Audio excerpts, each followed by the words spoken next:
और policy holder, अभिकर्ता, विकास अधिकारी, जहां भी जो भी हमले सरकार की गलत नीतियों के चलते पूंजीपतियों के द्वारा हम पे हमले हुए हैं, हमारे एआईए के साथियों ने तन मन धन और ज्वाइंट फोरम बनाते हुए लड़ते आ रहे हैं, आज भी लड़ रहे हैं।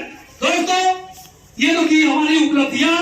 आज इस महान संगठन एआईए का 26वां महाधिवेशन कलकत्ता। आज की सभा की अध्यक्षता कर रहे हैं हमारे साथी नारायण चटर्जी जी, और सभा में उपस्थित हमारे रिटायर्ड साथी, सेवानिवृत्त साथी, हमारे क्लासवन साथी और स्थानीय शाखाओं से आए हुए हमारे पदाधिकारीगण, जो जिला शाखा, सारनाथ शाखा, बड़वाडी शाखा और सीबीओ 3 शाखा से आए हुए हैं, और चुनाव शाखा से भी हमारे साथी यहाँ उपस्थित हैं और काबिज होने की कोशिश करती हैं। साथियों, यही परिस्थितियां हमारे यहाँ भी हैं। वैश्विक स्तर पे भी प्राइवेटाइजेशन के ऊपर तमाम तरह के खतरे हैं। जो सरकारी संगठन है, सारे साम दाम दंड जितनी भी विधियां हो सकती हैं उसके द्वारा प्राइवेटाइजेशन करने की कोशिश की जा रही है। एक दौर था जब कहा जाता था कि पीएसयू जो है, पब्लिक सेक्टर जो है, ये सरकारी हमारे ऊपर बोझ है और इस देश के विकास पे लगाती है।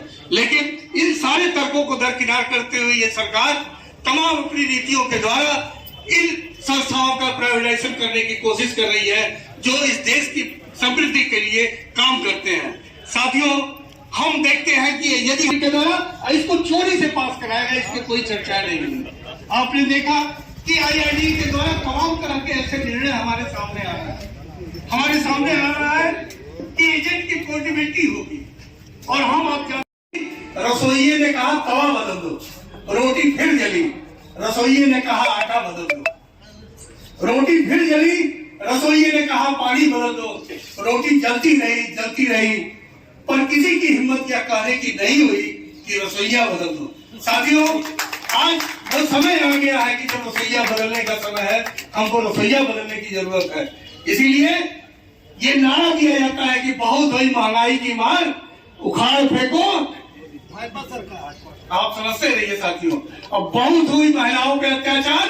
अब आंकड़े देखिए साथियों कि ये वर्ष 2019 से इस सरकार के पास पेंडिंग है, उस पर डिसीजन नहीं आ पा रहा है। जो डीसीपी के साथी हैं, जो हमारे 1 अप्रैल 2010 के बाद नियुक्त साथी हैं, जिनको कंट्रीब्यूटरी पेंशन स्कीम दी जाती है, पूरे सेंट्रल गवर्नमेंट की तमाम संस्थानों में जो उनका कंट्रीब्यूशन है 10% और इंप्लॉयर कंट्रीब्यूशन 14%, 14% होना चाहिए, वो 14% अभी भी एलआईसी में नहीं लागू है। इसके लिए भी ये एडॉमेंट है कि इसको हम तेजी से क्लिंच करें। इसके लिए हम एक मुकम्मल संघर्ष की रूपरेखा तय करें। साथियों, हमसे हमारे एसीएफ छीन लिया गया, एडिशनल कैजुअल लीव छीन ली गई।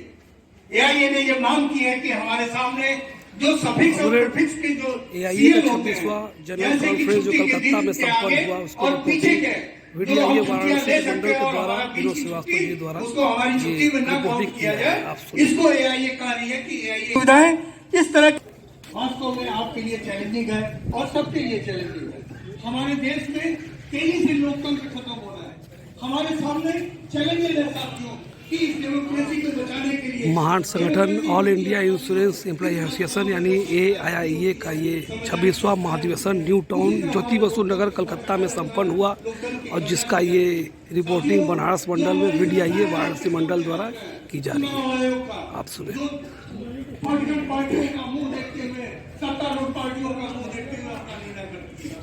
हमारे सामने हंस रहे सीबीआई का, जो चुनाव आते हुए अचानक सक्रिय हो जाती है और विरोधी पार्टियों के अच्छा पे बांटने लगती है। हमारे सामने उदाहरण है ईडी का, जो हम उसका हंस देखते हैं कि जहां भी चुनाव होते हैं वहां ईडी सक्रिय हो जाती है। इस तरह से लोकतांत्रिक जितनी संस्थाएं हैं यहाँ जिंदाबाद,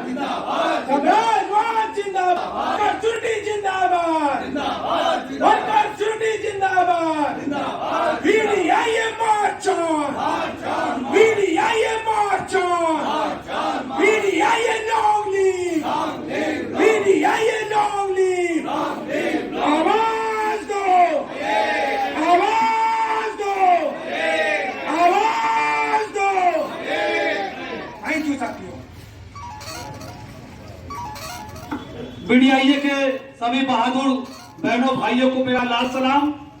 सभी हमें सुनने वाले इंडियन ओवरसीज बैंक से लेके LIC तक मैडम को भी मेरा लाल सलाम।